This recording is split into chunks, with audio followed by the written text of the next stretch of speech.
ASEAN and Japan stabilize the region.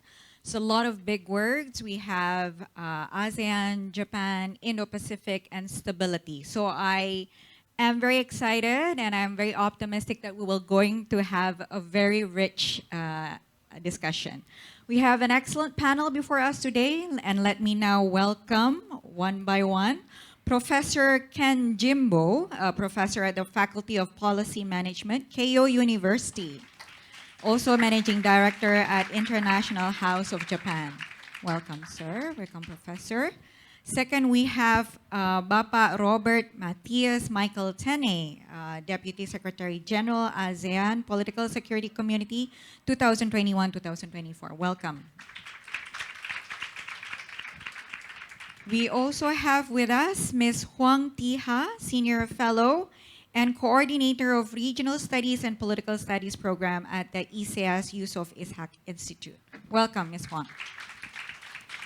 And last but not least, we have Dr. Kei Koga, Associate Professor, Head of Division of Public Policy and Global Affairs Program, School of Social Sciences, Nanyang Technological University, or NTU, Singapore. Let's welcome our panelists today.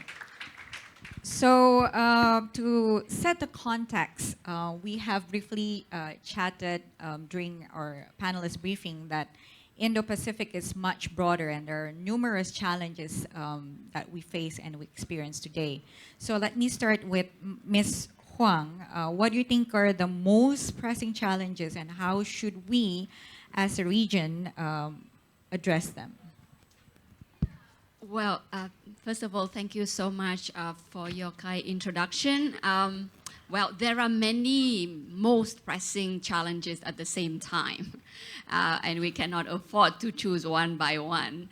But this morning during the opening ceremony, Pak Dino gave an excellent, very thoughtful, very well articulate and comprehensive overview of the outgoing world order that we have known for many decades, and the coming of a strange new world whose contours are still shaping. And I think that big picture is very important because great power relations provide the macro structure for anything, even for regional order and for how we conduct international relations. And actually, during the first decades after the Cold War, up until recently, the elevated role of ASEAN in shaping the regional order and the proliferation of ASEAN multilateralism, many ASEAN-led mechanisms involving all the major powers. It has been enabled by the very conducive strategic and systemic conditions because of the engagement and cooperation among all the major powers. And that was also the age of a lot of optimism about trade liberalization and globalization as well. And of course, we all know that that world is almost gone. And there has been a profound shift to great powers, competition and rivalry, the pushback against globalization and the re-emergence of bloc politics and further polarization of geopolitics in the region. And all of these systemic conditions are not conducive for ASEAN multilateralism.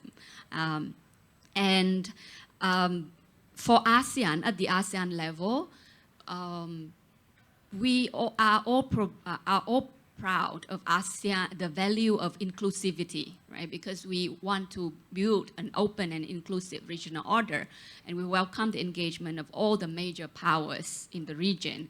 And that value of inclusivity has also become increasingly a liability for our multilateralism as well, because consensus building among the major powers who are dialogue partners in ASEAN-led mechanisms has become increasingly difficult.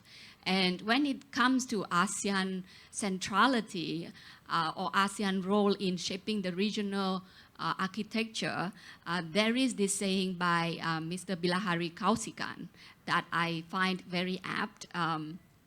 ASEAN is as often an actor as an arena as well.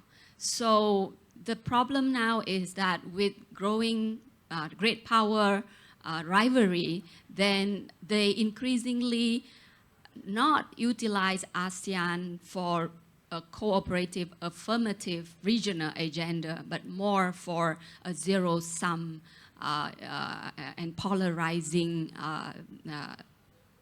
discourse and that hijack or overshadow our own regional cooperative agenda. For individual ASEAN member states, this strategic rivalry, of course, has undermined the strategic hedging and the economic bridging that many Southeast Asian countries have relied on for our security and economic development for decades. And I would give two examples. The first one is the tariffs that Trump unleashed early this year. Southeast Asian countries, especially those that import a lot of inputs from China and export to the US as the final consumption market, like Vietnam, for example, or Cambodia or Thailand, they were subject to very high level of threatened tariffs. For Vietnam, it was 46%. Of course, it has gone down to 20%. And why were we subject to so high tariffs? It was because we were successful in becoming the node connecting the biggest economic powers in the world by importing a lot from China and then exporting to the US. And that comfortable position is now becoming very difficult to maintain as the US wants to prioritize self-efficiency or self-sufficiency, economic security, and trying to bifurcate further from the China-dominated supply chain.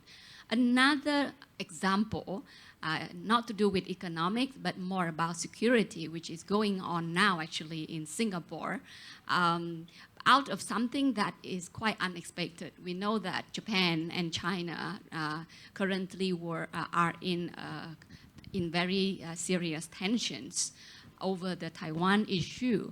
And the Singapore Prime Minister, in a recent interview with Bloomberg, he said something that would have been very normal. As a matter of fact, that Southeast Asian countries actually have moved on. We set history aside and have built very good relationship, very trusted partnership with Japan. And he accurately said that survey after survey has shown that Japan is the most trusted major power in Southeast Asia. And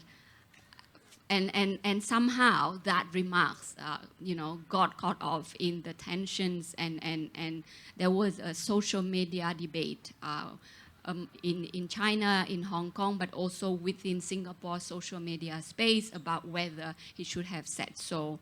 So increasingly remaining kind of multi-allied or neutral or trying to be a bridge among all the major powers has become much more difficult because the pressure from major powers and great powers has become much greater. And I would end there. Thank you. Thank you so much, Ms. Huang. I think there are many things that we can build on. For instance, the world is increasingly polarized. The region is no exemption as well. And hedging and bridging has become even more difficult. So amidst ASEAN being almost torn into different polars and different positions, let me go to Bapa Michael Tene. How do you think we should foresee ASEAN and its role based on ASEAN's centrality and even ASEAN's agency? We mentioned, for example, the ASEAN outlook on Indo-Pacific. How should that also be the foundation of how ASEAN navigate this? Thank you. Well, when we talk about ASEAN centrality, what do we mean with the term that centrality? Some mentioned about the convening power of ASEAN, but I'm not that convinced that ASEAN centrality is based on this convening power. ASEAN centrality and ASEAN leadership is closely linked with one another.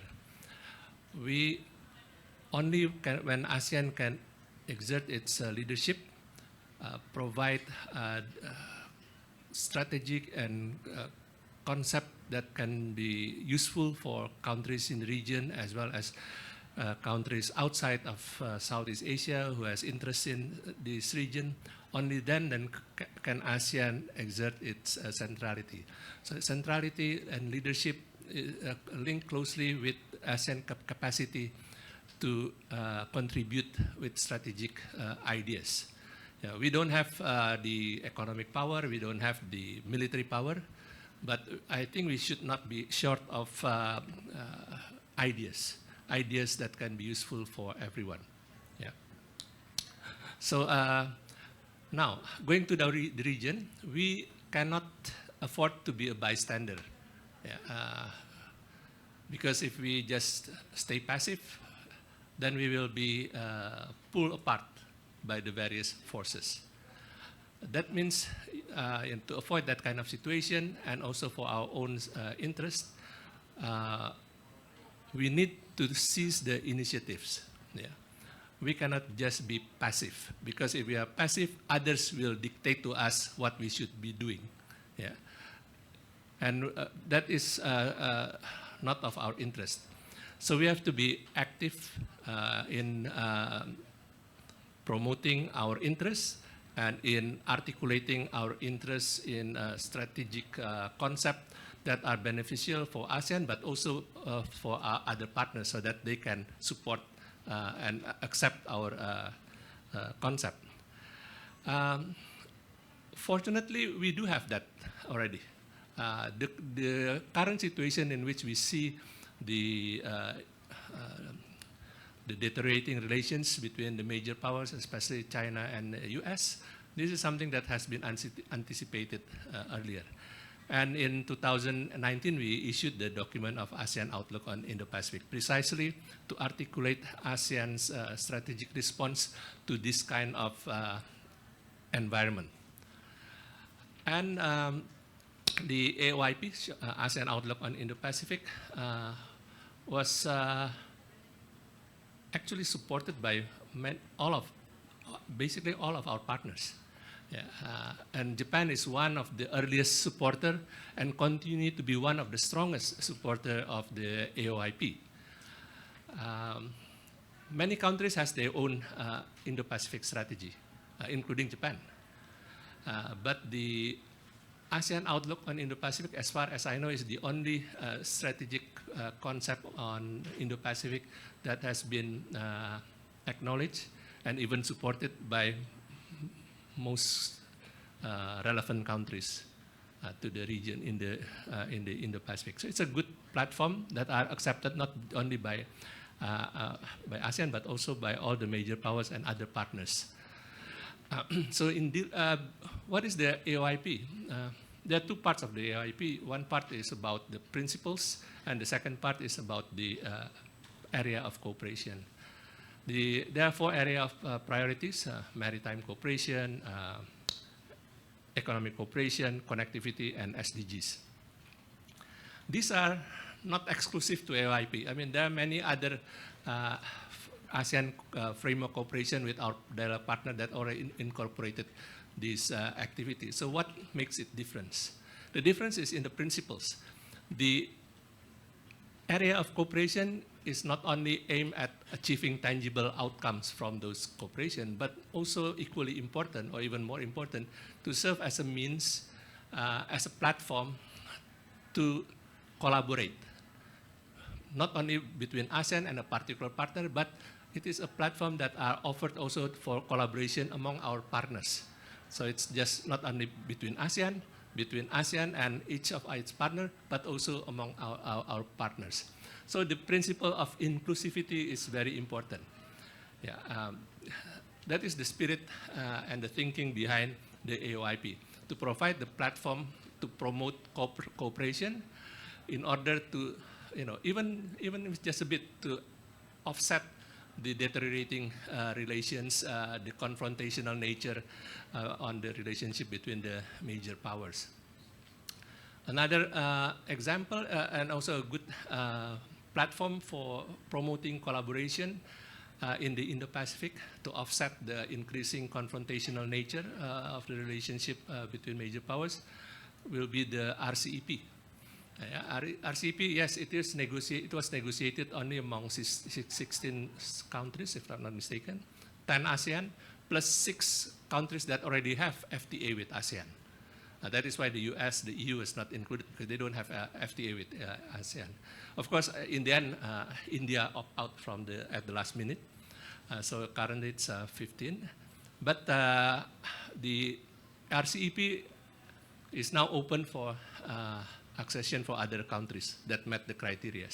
So it's inclusive in that sense. But more importantly, the RCEP is a platform not only for ASEAN to cooperate with partners, but it is also a platform for our partners to work together. Yeah, it's a free trade agreement that involves everyone, 15 countries at the moment. So this is what ASEAN is offering a platform that for cooperation that will allow us not only for ASEAN to cooperate, but also all of our partners to also cooperate. Yeah. And I think this is the strategic thinking that an example of how ASEAN centrality, ASEAN leadership is being put into practice. Yeah. But of course, for ASEAN to be effective, there is also a condition that it needs to fulfill. It has to do its own homework. Yeah, meaning, first of all, ASEAN has to be as much as possible united in dealing with various international issues. If ASEAN is divided, then ASEAN cannot leverage on its collective power. When we don't have the collective power, means individual ASEAN countries will go by their own. And ASEAN consists only of small and medium-sized countries. So their individual powers are very, very, I won't say weak, but really can be less substantial in terms of negotiating with or leveraging with the major power. But if we have this, we can have a collective power of ASEAN, then we have the leverage to influence the behavior of the major powers in our region. The second thing, aside from the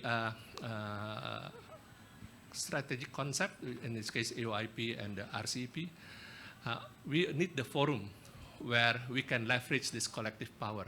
And this is the forum of a multilateral forum in this region. Again, ASEAN has already set up this forum. We have the East Asia Summit, we have the ASEAN Regional Forum, and the rest, ASEAN Defense Ministers Plus. These are the multilateral forum in which we can engage with all the major partners of ASEAN, which are also major powers, through a multilateral setting. Because if we are only engaging them bilaterally, again, they are much, much more powerful than us. But if we can leverage the multilateral setting, then our voice can have a more substance to be heard by the major powers. So two things. Make sure that ASEAN continues to come up and come up with a strategic approach to the region and offer it and package it in a way that can be acceptable to all the major powers involved. Secondly, continue to strengthen the multilateral framework that it has, because this is the medium, the platform for ASEAN to be able to engage in a more or less equal footing with the major powers. And underlining all this, we need ASEAN unity, both in economic cooperation and also in political security cooperation. I'll stop there, but we can explore further some of this idea later. Thank you. Thank you, Michael Tene. It's very interesting because when Ms. Huang says that consensus building and having unity is becoming more difficult, Pa Michael Tene basically says that is the basic ingredient for ASEAN to be able to exercise its leverage in the various forums and platforms that it sets out. Let me go to Professor Ken Jimbo. Looking at how Japan has been the strongest supporter of the AOIP, what do you think of the potential of and the strategic importance of Japan and ASEAN cooperation in the Indo-Pacific region? Well, thank you very much. I'm pleased to join this panel and like to thank organizer for setting this session highlighting the Japan-ASEAN relations.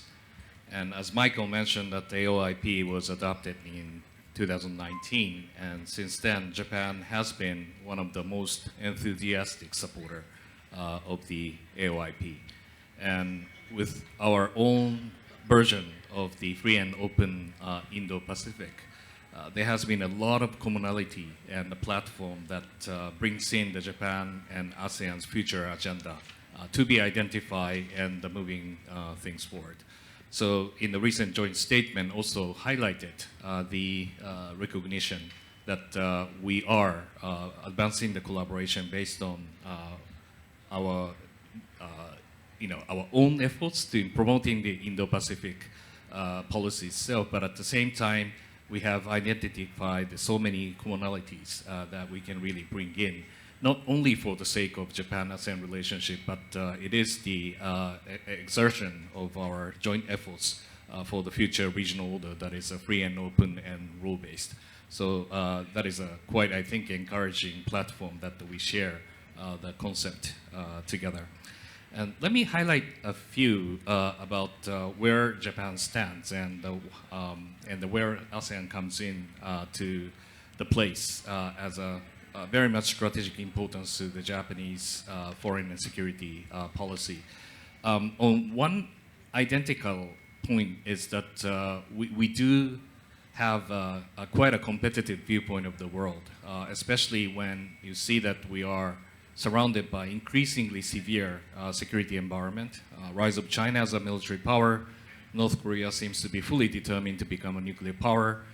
Far East and Russia no longer hesitate to coordinate with those two actors to have a joint operation with each other. All things have demanded a huge cost efforts to how to deal with them. And there's a no one-fits-all approach to deal by them. So that actually required us to adopt the new security strategy that aim to have double the size of defense budget since 2022, and all kinds of competitive elements are now pretty much overshadowing how we see the world, especially in Northeast Asia. And as you see that the recent turmoil in Japan-China relationship, which is quite disturbing. I don't want to spend too much time on this one, but that's also the drawdown from what we are trying to prepare for the future variety of the scenario that we have. But that's one category of those. But I think there's a dual identity issue, which we also take very seriously, is that we are trying to engage in the broader region and geography in a much more inclusive manner. And as Michael mentioned, by looking at former Prime Minister Kishida's new plan for free and open Indo-Pacific that was released only 3 months after the national security strategy was released. Very much competitive elements can be found on the strategy, but on the new plan of the free and open Indo-Pacific, Japan has emphasized the very much of the inclusive elements and how we engage to the emerging economies in the Indo-Pacific by highlighting the importance of the economic connectivity and also those material connectivity through the infrastructures, and then the rule-based economic social order, and then to create a more safe and secure environment by providing the capacity buildings, people-to-people connections, and also the institutional buildings and that. And we are not bringing in so many ideologies and conditionalities attached in those. We have outlined like a 55 items of the cooperation, which is like a bazaar. And I think that all the recipient states or in the Indo-Pacific can actually pick and choose what kind of Japanese element that you want to bring in and then to promote the collaboration. We are very happy because we should be on the ground at the site and then to face with common problems and agenda, we can work together with those counterpart countries. On that concept and the spirit is very much aligned with what the ASEAN tried to extend its own Indo-Pacific policy as well. So that I think that the task ahead is that how much we can really identify the tangible, actual agenda that Japan and ASEAN can move things forward. And Michael mentioned that ASEAN needs to have a more cohesion and collective strengths, very much important. And from Japanese perspective, if the collective ASEAN can also be partnered with Japan, that is also a very much force multiplier. And we wish that Japan can make something quite different from what the ASEAN try to see the older partners country, something that really brings in the force multiplier for ASEAN's engagement in the wider region can be achieved through the collaboration with ASEAN will be something I think that Japan is ready to contribute. Thank you very much, Professor Ken Jimbo. Let me now invite Dr. Kei Koga. Dr. Kei Koga, we have heard that the objectives or strategic objectives and visions of ASEAN and Japan are very much aligned, and it is important, therefore, to materialize those visions into more tangible agenda. So are there any examples that you have in mind to demonstrate this? Thank you very much. Thank you, Chair, for your kind introduction and then also questions. And also, I would like to thank the FPCI for inviting me to this important panel on the Japan, ASEAN cooperation. So I think enough is said already. The three panelists already excellently summarized what the status of the ASEAN-Japan relations and also their cooperation. So I'd like to kind of like narrow down and then just kind of give you the 2 points that I would like to emphasize. The one is kind of relating to the FOIP, Free and Open Indo-Pacific, that Japan launched in the 2016, which it's pretty similar to the AOIP, ASEAN Outlook on the Indo-Pacific in the 2019. So that one is I would like to kind of emphasize the importance of the shaping the regional order in the Pacific. So this is the first one. Let me just kind of explain what it is.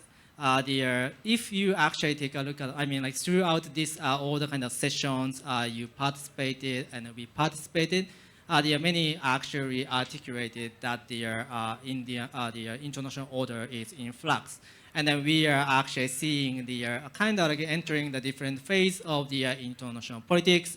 Not only the great power competitions between the China and the United States, but also the reorientation of the U.S. Foreign policy, which was probably like no longer anchored strictly on the so-called like liberal international order, that are emphasizing the human rights or democracy, etc., etc., etc.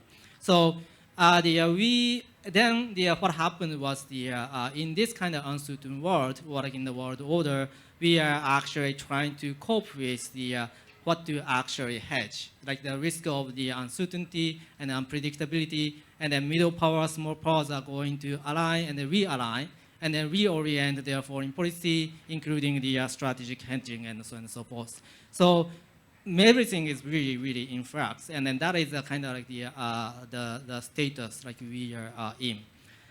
What we can actually do is that I think like here is the most important thing is that those kind of like people or like the countries that are focusing on the rules-based international order, that are pretty much Japan and ASEAN.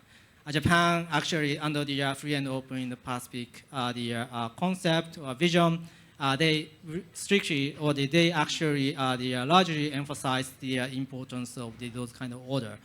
The reason is because if you see the clear rules and norms, then like we could actually have the stable expectation of the state behavior, so that like we could actually understand what's gonna happen if there's gonna be some kind of like the tensions.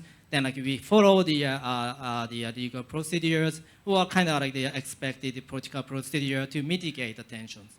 But if we are just kind of based on the rule of power, or like if you actually subscribe the power is the right, then probably like we are not going to see the kind of expected stable expectation of the state behavior.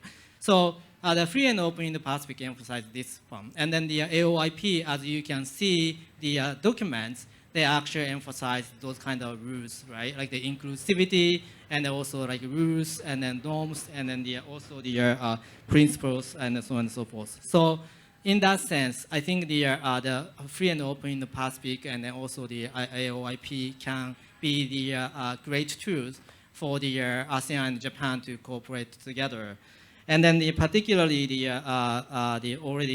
Michael and then the Jimbo-san and also the Ha-san already talked about.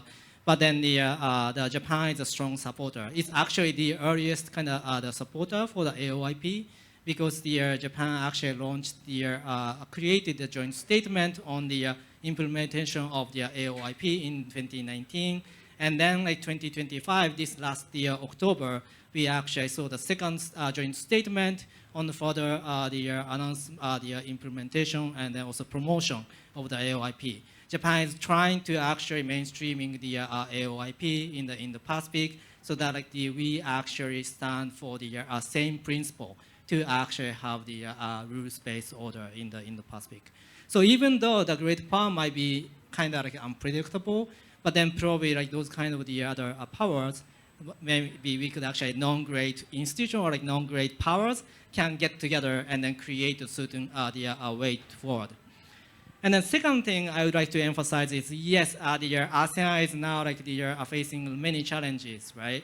The ASEAN is now there's an internal disunity, and also the ASEAN, because the ASEAN countries they began to have the more the capabilities economically and also politically, they could actually engage the independent foreign policy to the other great powers. For example, Singapore can actually go to the United States, and then they could actually have bilateral summit, which was maybe like inconceivable in the 1967 when the ASEAN was created. So over time, I think because the power that the ASEAN countries have, then the ASEAN becomes more and more capable, so that like the utility of ASEAN actually is kind of like started to, relatively speaking, like lowered. And this is the kind of like the reality we are facing. But at the same time, ASEAN is really unique because it has the forum where like everybody, every kind of like great powers in the Pacific can come together and talk. And then in this setting, I think if you actually want to build the international order in the Pacific, you need to talk, because otherwise you are going to exclude someone who could have the really good opinions and also the counter arguments to the existing order and so on and so forth. So dialogue is really, really important. And then this is what the ASEAN can actually provide. True that maybe like ASEAN might not be as strong as it used to be, and then it might not actually attract the great powers to the forum today. But like in the future, if there's a chance, they could actually bring those kind of like the great powers, and then also have the dialogues to shape the international order. So I think like this second point, maybe like we need to have the kind of the strategic patient. Yes, like ASEAN might not be as useful as it used to be, but still, I think we should actually keep going, and then Japan should support this kind of the ASEAN's utility. Thank you very much. Thank you very much, Dr. K. it's important to also understand that, as you said, everything is in flux. There is reconfiguration of alliances. There are shifts in power balance, and the world is getting more complicated. It's even more important for ASEAN and Japan to work together. And with that, let me ask whether the audience would like to be part of the conversation. Do you have any questions, comments to our panelists? Yes, we have one. Would you like to ask questions, or we have two? Anyone from this side? No, three. Okay. The lady in the middle, can you please stand? And then the gentleman, and then this gentleman in front. Okay. My name is Pinta Danisa from Amikom, Yogyakarta. My question is, given the intensifying strategy competition in the Indo-Pacific, how do you see Japan's role evolving within the framework of ASEAN outlook on the Indo-Pacific? And what diplomatic or institutional mechanism do you believe ASEAN and Japan should develop to prevent escalation during crisis, especially in sensitive areas? Thank you. Okay, thank you. Can you pass the mic? Thank you. Hey, my name is Matthew Wibo from Passion University, and I want to ask, in this world where many of theorists such as John Mearsheimer once said that ASEAN's soft power is slowly diminishing, do you think that even in this world of geopolitical challenges, ASEAN still has soft power? And do they still have an influence in shaping the world? Thank you. Thank you. And then this gentleman in front here. Yes. Good afternoon. My name is Tu. I would like to ask Dr. Kei Koga and Professor Ken, how can ASEAN and Japan can strengthening the maritime security cooperation without escalating the tension in the region? Thank you. Okay, thank you so much. We'll open for another round if we have time. So first question from Pinta Danisa Amikom. With the changing geopolitics in the Indo-Pacific, how do you see the role of Japan and the strategy of Japan evolving? And how should ASEAN's diplomatic institutions and forums or instruments be used in this regard? Can I go to you, Professor Kenjimbo? As Ms. Hassan has addressed at the outset of her remark, intensified geopolitical competitions is now overshadowing in the region, and the long-standing ASEAN stance to take a distance from that major power struggle is now, it is very hard to sustain that position. And many of the Japanese approach to ASEAN has become something associated with a much more strategic agenda. Maritime security cooperation, supply chain resiliencies, institution buildings, industry cooperation, newly reborn official security assistance, and so on. But I guess that the Japanese government has been quite careful not to bring our own strategic agenda to ASEAN. Rather, how much that ASEAN could become a more resilient region in terms of resisting towards major power competition coming to that region. So connecting to the third question on the maritime security, for example, we've been ramping up the cooperation on the capacity building in Philippines, Vietnam, and also some part in Indonesia as well, starting from those law enforcement capability by providing the Coast Guard cutters, coastal radar system, and how to process such kind of maritime domain awareness, so-called, the capability into practice.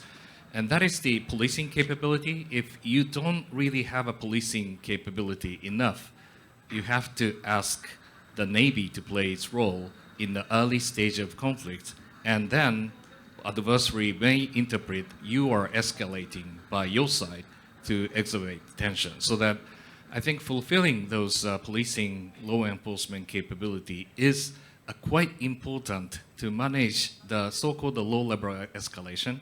If you are able to manage the escalation at the low level, you do have many opportunity for diplomacy to back things off. So that I think that those capability is very important, and those are coming from our own experience in 2010s in how to manage the escalation of the tension in the East China Sea. Okay, thank you. Dr. K. Koga, would you like to also complement? Right, thank you very much. I think the Jimbo-san already put it really in a very articulate way. So I will just be quick. But then I think the third question about the maritime security cooperation without provoking.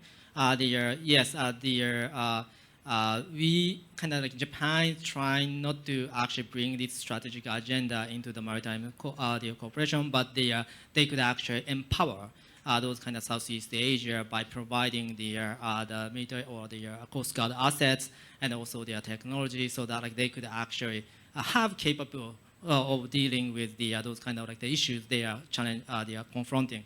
So this is what I call the strategic empowerment.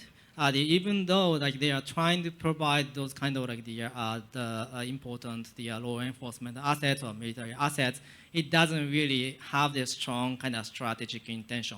It's just kind of trying to facilitate the capabilities of the Southeast Asian countries and beyond to maintain the stability there. So I think like this is the way that Japan is trying to promote, and then this is the really kind of careful way. Sometimes some people would say like there's the obviously strategic intention, but then if you think about the capability itself, it doesn't actually upset the balance of power in the region either. So in that sense, I think the strategic empowerment is the kind of way that Japan is pushing forward, and then also Japan's role and also the ASEAN's kind of like the diminution, capability. Talking about the ASEAN's kind of utility in the, if you actually take bring the Mearsheimer, then like that means that the institution doesn't really matter. So I mean like ASEAN doesn't matter, United Nations doesn't matter, and then the EU doesn't matter. Like everything is actually matters in terms of their state, their capability. So. But I think like in reality, the ASEAN still like brings the important utility, right? Like the one is it's already like people always say this, but like the convening power, they could actually provide a forum where like everybody can kind of join, and then they talk about the rules and norms, and then discuss what are the pressing issue for the region and so on and so forth. So by itself, I think like ASEAN still has. Maybe it's not as attractive as it used to be during in the context of the intensifying great power rivalry, but I guess this is not like always the attractive. Sometimes like in a crisis, it could be like really attractive too. So we should be kind of patient. I think that is the one thing like we have to put emphasis on.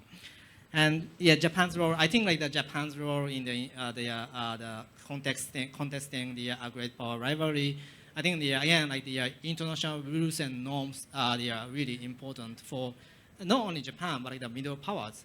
I guess the middle powers they are really emphasizing the importance of rules and norms, because not only like rules and norms are great, but like also like for their actually the interest too. Because if you actually think about the capabilities, then like great power has the much more stronger capabilities than the middle powers. But then so for the middle powers, like they have to emphasize the international rules and norms so that they could actually constrain the great powers their behavior.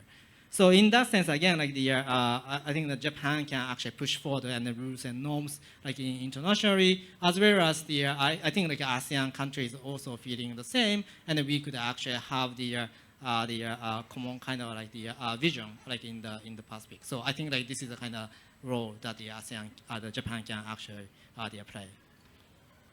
Thank you. Now let me go to Ms. Huang, and then after that, Pa Michael Tene. Is ASEAN soft power diminishing also its influence? Is it declining? What do you think? Well, I would not want to limit it to only soft power, because actually ASEAN soft power relies very much on whether it still is able to maintain its ability to shape the regional order and to provide the regional public goods, to serve the interests of its member states and to contribute to regional peace and development. And on all of those fronts, I believe that ASEAN is still very much important, at least to ASEAN member states themselves. And apart from the dimensions that Koga-san has just mentioned, especially on the norms building part, I would like to add 4 more dimensions that ASEAN remains very much important and relevant. First of all, it's still the convener of multilateralism in the region because of its inclusivity. So countries like Japan or Australia and India or even the US, they still appreciate ASEAN because that is one of the channels for these major powers to engage with the region and to project their support and engagement. And it is part of their regional strategies, actually. The second part is that ASEAN is actually, amid all of this discourse about polarizing geopolitics, is the venue and the platform for an affirmative and positive agenda to address so many issues of common concern nowadays. Energy transition, infrastructure connectivity, disaster relief, economic cooperation and resilience. All of these issues need a multilateral cooperation, and ASEAN does provide the sustained platforms for that. The third value is for ASEAN member states themselves to get together. If we talk about the need for ASEAN member states to be more united, more cohesive, then they must first do so through ASEAN platforms. For example, through economic pillar, then they have recently upgraded their trade in goods free trade agreement, for example, or they recently, they are going to conclude soon the Digital Economic Framework Agreement, DIFA, as well. This is something that we still continue to need ASEAN to help us. The third one, and this one is very un-Mearsheimer, I think exactly because in this age of great power competition and the risk of small powers, small countries losing their agency, we need ASEAN all the more to project our voice, because without ASEAN and individual countries will be even more lonely and more powerless. And of course, it depends very much on how effectively and how robustly and even innovatively ASEAN member states can work together to make ASEAN work for us. I would strongly recommend that you look at the recent Lowy Institute Southeast Asia Influence Index, in which it says that Southeast Asian countries together, their collective influence is actually slightly larger than that of China, which is considered the most dominant power in this region. Of course, that statement comes with a very big qualification that it is the collective influence of Southeast Asia, while in fact influence is actually measured by individual Southeast Asian members' metrics and not necessarily through ASEAN altogether. But I think that is a very good reason for us not to undersell or to be less confident in our ability. And I would like to point out that among all of these dimensions, Japan has been a very consistent and substantial partner to enable ASEAN to deliver for all of these dimensions. Thank you. Thank you, Ms. Huang. It's a very powerful statement that ASEAN remains relevant, it's important, and without ASEAN, smaller states will not have a strong voice. So let me then invite Pa Michael Tene on the same question. Do you think ASEAN has diminishing influence or? Oh, well, probably it's not about the diminishing of the soft power or influence. But probably it is more of the higher expectation on ASEAN. In the past, everyone expect ASEAN only to develop Southeast Asia as a peaceful, stable, prosperous region. This is also the expectation of ASEAN member state itself. And it remains like the primary objective of ASEAN. But increasingly, ASEAN is also expected to contribute to the wider region beyond Southeast Asia. The wider Indo-Pacific. Or even beyond the Indo-Pacific, even on some global issues. ASEAN is also, because of the perception that ASEAN has been successful, then the expectation for greater contribution, bigger contribution of ASEAN on issues beyond Southeast Asia is also increasing. So I would say that rather than diminishing perception of diminishing influence of ASEAN, it's more of a higher expectation of ASEAN to be able to contribute beyond Southeast Asia. Now, again, the problem here is that ASEAN we don't have a common foreign policy. And on the economic side, we share the same values, fundamental values, meaning that economic cooperation in ASEAN is based on market liberalism. The problem in the political security side, we don't share common values. We do share common code of behavior. The norms of non-interference, for instance, of peaceful use, non-use of force, peaceful settlement of disputes. These are not common values on political or security sphere. This is a code of behavior. And this is not uniquely ASEAN. This is a code behavior that also enshrined in the UN Charter. Now, because the ideology, the political system in ASEAN differ from one another. So it's different from the economic side. In the economic side, we can move much further because we have the common values. So when we talk about economic cooperation, it's about magnitude. How wide, how fast, how deep, how comprehensive, what areas to be covered. It's all about magnitude. Nobody questioned the fundamental principles of ASEAN cooperation, which is market liberalization. On the political side, it's totally different. And that is why the progress is quite slow. In fact, we are dealing step by step, depending on the cases.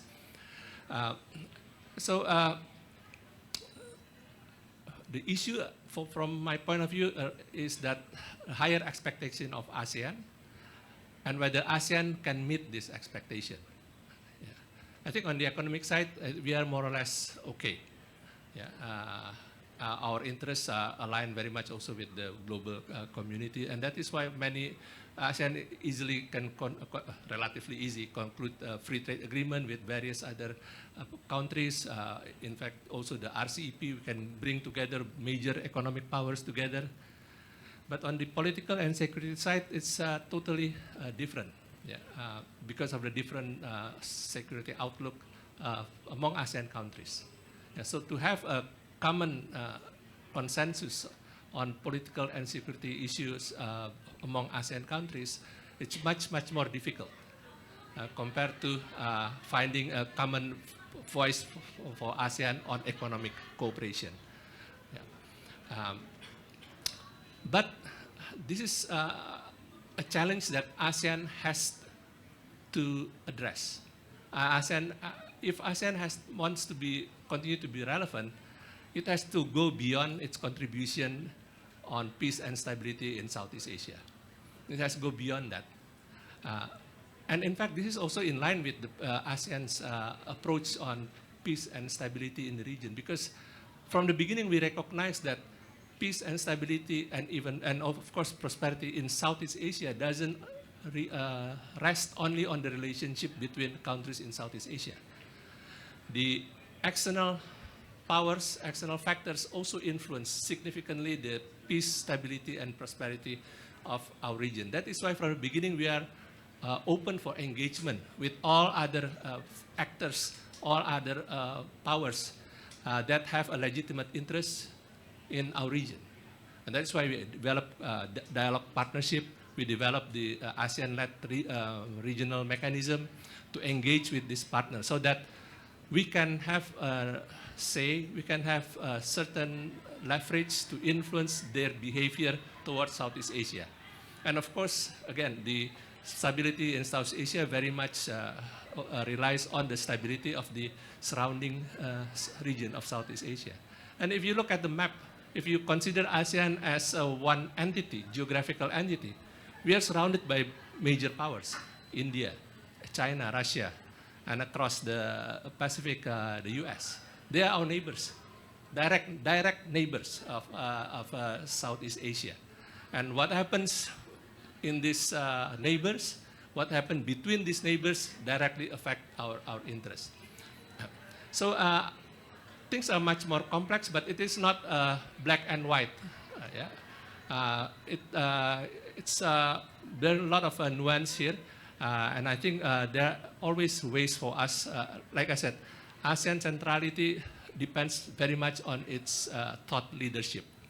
Yeah. Look, when we talk about the conflict or the relationship between major powers, it's not a mutually exclusive situation. Different compared with what happened between the Soviet bloc, Warsaw Pact, and the NATO and US, where there are no connection at all. Politically, militarily, and economically, they are exclusive from one another. But China and US share many interests. Russia also share many interests with China and US, and Europe also have a lot of shared interests with Russia. So there are areas in which there are significant and dangerous differences between these major powers, but there are also areas where, from their point of view of their own interests, they have to collaborate with one another. Now, the AOIP also exploit this thinking. When we identify the 4 areas of cooperation under the AOIP, we envisage that these are areas where everyone shares the common interest. So rather than aggravating the differences, we want to push the areas where mutual interests exist among the major powers. Of course, this is not easy, but I think this is the way we manage the situation among the major powers and to make ASEAN continuously relevant in managing the challenges that we are facing in our region. Thank you. Thank you. We have time for one more round, Q&A. Wow, okay. I think one at the back, and then, okay, the gentleman in batik. Oh, no, Denisa, you had your chance already. Okay, the gentleman at the back, organizing committee, can you please? And the gentleman in batik, I thought I saw one more hand. No, okay. My name is Reza, and I am an IR graduate and also working in energy sector. There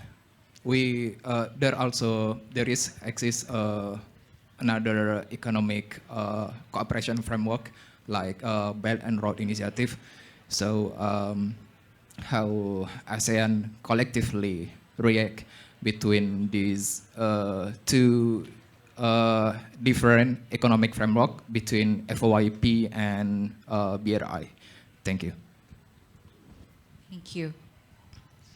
Okay, good afternoon, distinguished speakers. My name is Raja. I am from Pajajaran University. So recently, the relationship between Japan and China has been strained, particularly following the Japanese Prime Minister's recent speech regarding Taiwan.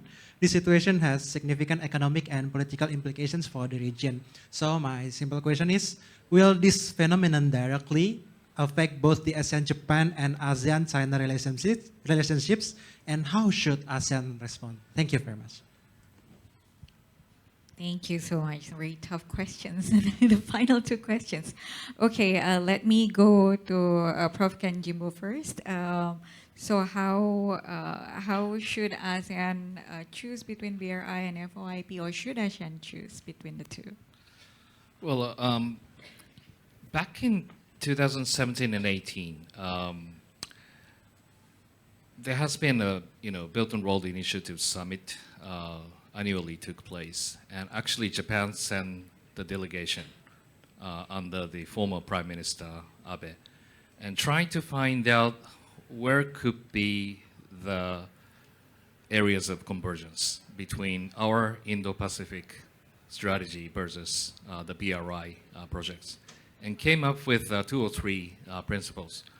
Why don't we emphasize on the sustainable developments, and which has to be based upon the responsible way of project financing. And let's share those practices with each other. And that led Japan led Asian Development Bank, and also China led AIIB to find out some co-financing projects in Pakistan and many other countries. And that was quite interesting way forward. And second is the environmental concern, labor standards. And those have been something that Japan and China were able to communicate. And then in 2019 G20 summit in Osaka, they came up with the various agendas, including those sustainable development, which is hardly imaginable from the atmosphere that we have right now. So I guess that there were a lot of potentials because that there's a huge demand in emerging economies, especially on the infrastructures. They need a net investments on the infrastructure projects, either coming from BRI, those export banks, or from ODAs and many things. So that such kind of coordination is still possible, especially by looking at the AIIB. It's more internationalized than I think China originally planned, and which is very important way that those benefits are for everybody, not from the donors. And those are something that we need to look at. And by comparison of the Indo-Pacific concept on the BRI, I would always say that under the Indo-Pacific concept, nobody actually claimed the copyrights because it is for everybody. We call it our FOIP. So ASEAN has its own Indo-Pacific, Australia has its own Indo-Pacific, so as many others. BRI and also global initiatives, including global development initiatives, it's pretty much copyrighted. So that in terms of how much we can really share the concept, prioritizing each country's prioritizations and agendas, that are something that I think we really need to deeply associate with it. And let me also come back to Japan-China issues. And because there's no panelist from China, I would like to be as fair as possible. This issue comes from the 10 years old Japanese legal foundation on how to upgrade the military-to-military cooperation with the United States. So this is primarily the alliance question. Since we begun with a very limited scope of exercising of the self-defense right, how much we can really extend that scope is the matter of our legal political concerns because of our post-war experiences. And we have come up in the 2014-15 that we may be able to exercise the collective self-defense, which is a situation where even Japan was not directly attacked, but the country who has been in the very deep relationship with Japan, which primarily is the United States, is attacked, and then it creates a lot of like a so-called survival threatening situation for Japan as a connectivity. We may be able to exercise as a limited scope to defend United States, and let's have a more joint operation together. That was the original design. And here comes the question, what about Taiwan situation? And do you want to exercise that kind of right? And Takaichi is the first prime minister who explicitly said it could be yes. And that really create the anger of China, because China think this is the fundamental issue. There's a core of the core question, latest of the red line, and which Japan has crossed abruptly. But Japan's intention is very asymmetrical. We are just explaining the potential operation that could be applied to such a situation, because as you know, Taiwan is only 100 kilometers away from the southwestern islands. If there's a full-scale contingency happen, there's no way that we can really stay away from that situation. Geographically speaking, I think that the strategy is very much connected in that scale. So that I wish that things could be calming down with clear notion that intentions are not really violating any kinds of principle that we agreed upon since 1972. So we will continue that statement to calm down the situation, because we don't really want the unnecessary provocation by either sides. And we know that ASEAN does not like to see Japan is confronting with China, and then such kind of confrontations are bringing into the politics of Japan-ASEAN relationship. So that I think that the best scenario is that this should be confined to Japan-China context only, and then to try to mitigate the tension by ourselves. Thank you. Let me invite Ms. Huang. How should ASEAN navigate in this difficult situation? Well, but before that, I would like to answer the question about the BRI and Yes, the please. FOIP Yeah. in terms of infrastructure building. Actually, for ASEAN, for Southeast Asian countries, as these recipients of infrastructure financing, the more partners, the better, the greater menu of choice for us. And if we look, like in my own country, in Hanoi, our capital, there is a metro line built by China, and in the south, Ho Chi Minh City, there is a metro line built by the Japanese, and both metro lines have encountered a lot of problems during the construction, but once they are on running, then they have really facilitate a lot of travel within the country, within the cities.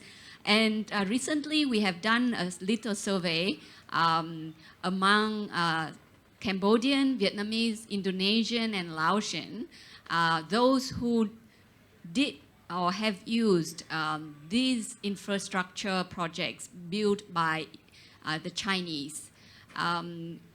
Indonesian, the Bandung-Jakarta high-speed train. Laos is the Kunming-Vientiane high-speed train.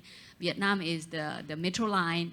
And for the Cambodia, there are a lot of China-Cambodia friendship bridges, as well as the Siem Reap International Airport. And interestingly, before we enter the survey, we assume that the experience of these infrastructure using these infrastructure projects would have enhanced their positive perceptions of China and China-built infrastructure project. And it turns out exactly as we assumed. But interestingly, when we ask these respondents to compare China-built infrastructure projects and others projects that are built by other partners. Of course, Japan, before China came in the game, then was the largest infrastructure development partner of the region. And you have built a lot of footprint in these countries as well. And interestingly, they still highly value Japanese-built infrastructure project more than the Chinese-built infrastructure project. It could be, I guess that it may not have anything to do with the experience of the project, of the infrastructure project itself, but more to do with their very long-standing appreciation of Japanese quality and reliability as well. So and those countries where Japan has been a long-standing infrastructure development partner like Vietnam, then Japan is ranked much higher than China in this area. With regard to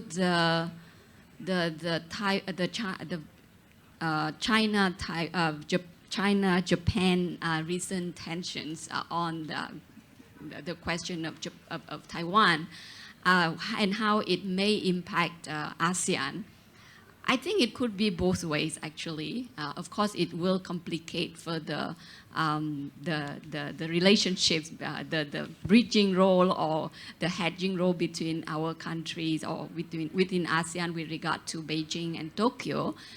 But remember, within ASEAN, we have the ASEAN Plus 3.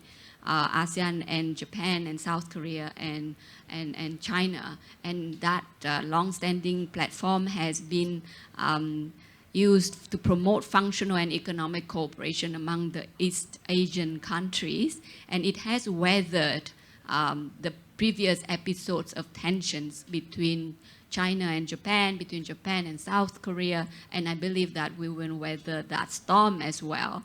And that may also prove that, because these East Asian countries cannot talk with each other. For example,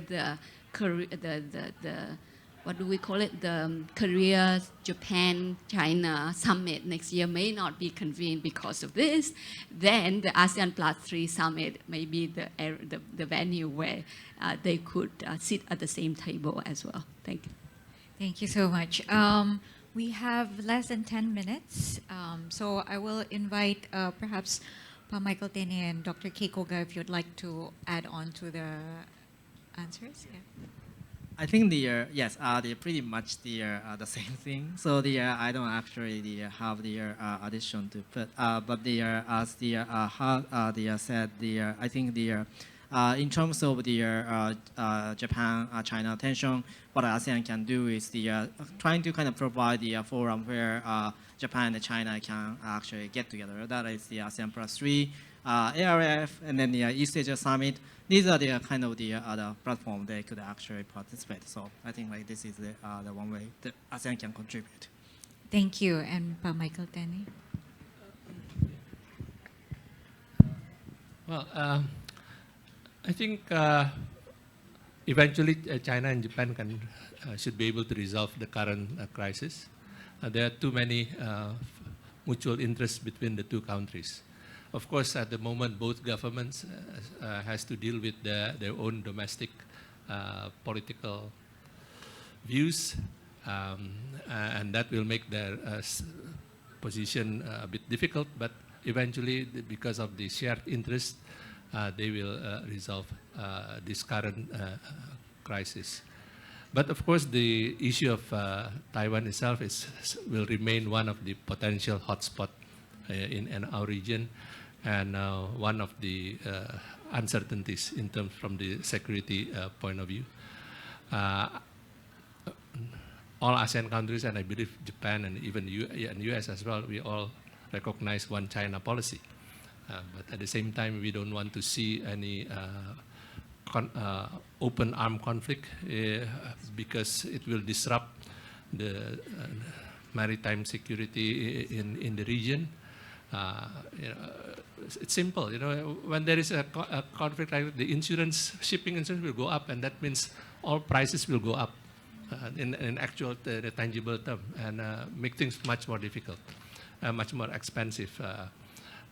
So I think it's on the interest of everyone to maintain stability, and I'm very sure that if it's based on rational thinking, the potential for conflict can be managed.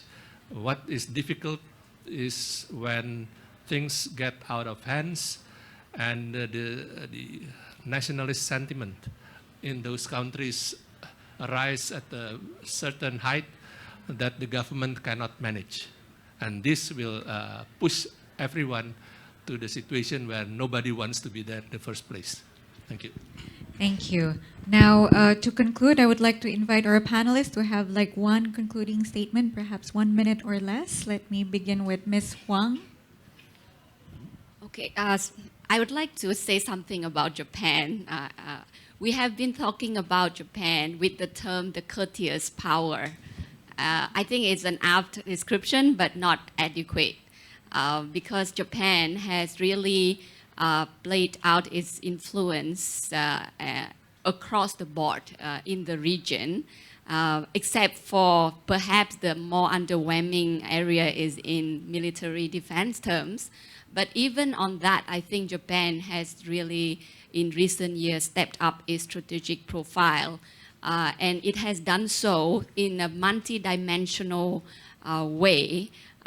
And I think it is quite underestimated or underappreciated how much Japan has really shaped the strategic environment in the Indo-Pacific by being a networked power. I call it a networked power because on the one hand, it is an ally of the US, and by consolidating or strengthening the alliance with the US, it keeps the US engaged and invested in the regional security. Secondly, of course, Japan has been a long-standing partner and contributor to ASEAN mechanisms, and we will have no doubt about that, even if Japan is playing other games as well. And Japan has also been a very active partner and participant in all of these unilateral groupings that involve other Indo-Pacific powers as well as some ASEAN member states. And for capacity building, and I think, and also bilaterally as well with some ASEAN member states. There is some inherent tension in this, but it doesn't have to be mutually exclusive. And I think if Japan can play it with a lot of skill and diplomacy and the understanding of the different players and context, then I believe that Japan going forward would be an even more consequential strategic actor in the region. Thanks. Thank you so much. Let me now invite Dr. Kei Koga. Thank you.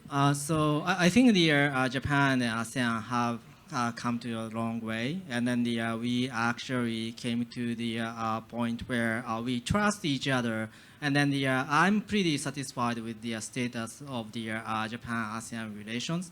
But I think we can do more, and then I think there will be some more like the mistakes that like the Japan actually may make, and also the ASEAN may make. But then in each time, probably like we could actually talk to each other and correct what's going wrong, and then what actually was more acceptable, so that we could actually have the more kind of healthy relations. I think like we have this level of the trust between each other. So in the future, I think like we should actually go ahead and then talk more, and then co-create the future of the Indo-Pacific.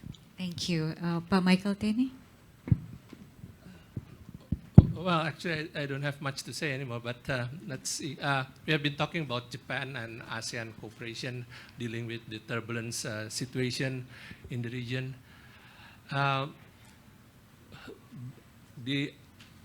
What I want to say is that while multilateralism, regionalism is very important and continue to be important, but bilateral relations is the foundation as well. So there is need to be synergy between bilateral relations and the multilateral regional approach that we are working. So maintaining a good, the foundation for a good relation between ASEAN and Japan lies in the bilateral relation between Japan and individual ASEAN countries. This needs to continue to be strengthened. Likewise, the utility of the ASEAN-led regional mechanism can also work only if the bilateral relations among the participants of this ASEAN-led regional mechanism can be improved. Because let's say when we talk about major powers confrontation affecting the region, affecting ASEAN role, we are talking about bilateral relations.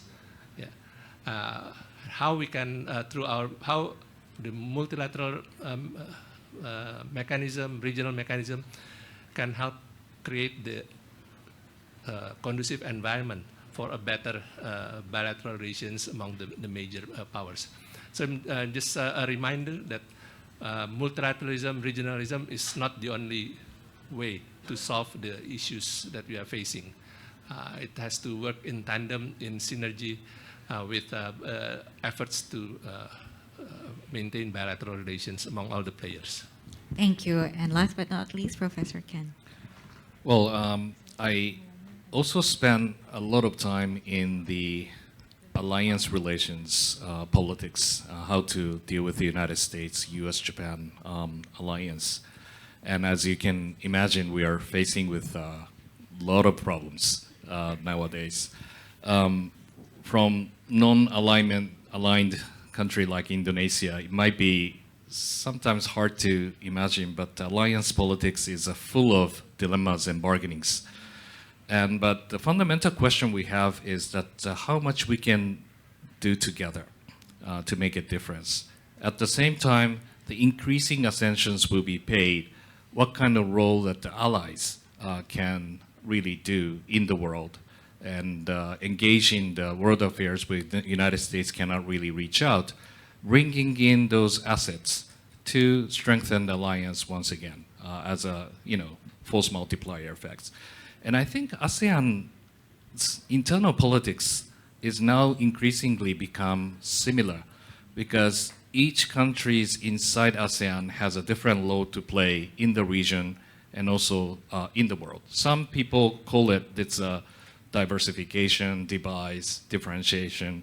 But after all, if each country in ASEAN can play its own role in the world and bringing those assets back to the strength of ASEAN.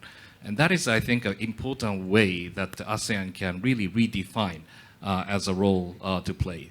Embracing the different role of the each ASEAN countries to play its significant role in the world is something that I think that what we really like to see, the ASEAN's new role. And then for us, strong, resilient, open, trusted ASEAN is everybody's interest, and which I think Japan wish to embrace and encourage the role played by the ASEAN. Thank you so much. Please join me in thanking our panelists today. We have had a very rich and very eye-opening discussion. And thank you for staying with us towards the end. And a very good afternoon. Let me return the floor to the MC. Thank you to the moderator and all panelists for such an engaging and insightful discussion. Before the session ends, I would like to invite all the panelists to stand up in front of the stage because we're going to do a group photo.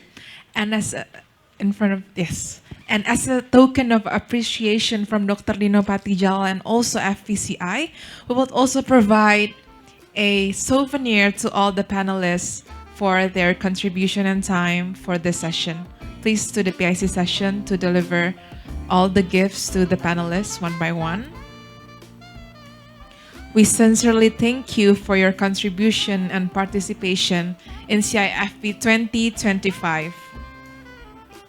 Lastly, and let's take a group picture. First with the PIC session, then only the panelists. On a count of 3. 1, 2, 3. One more time. 1, 2, 3. All right, just the panelists. Thank you, Lim. Another one. 1, 2, 3. 1, 2, 3. All right, thank you once again to our distinguished panelists. You may now leave the room, and for all audience, thank you very much for attending all the sessions in the Bebas Active Room. We have now reached the conclusion of today's session. We encourage everyone to head down to the Citizen Diplomacy Hall to join the closing plenary of CIFP 2025, which will start in a few minutes. Once again, thank you very much. We look forward to see you in the Conference on Indonesian Foreign Policy 2026. Thank you, everyone. We encourage all audience to go down to the Citizen Diplomacy Hall since we're going to have a keynote speech from the Vice Minister of Foreign Affairs.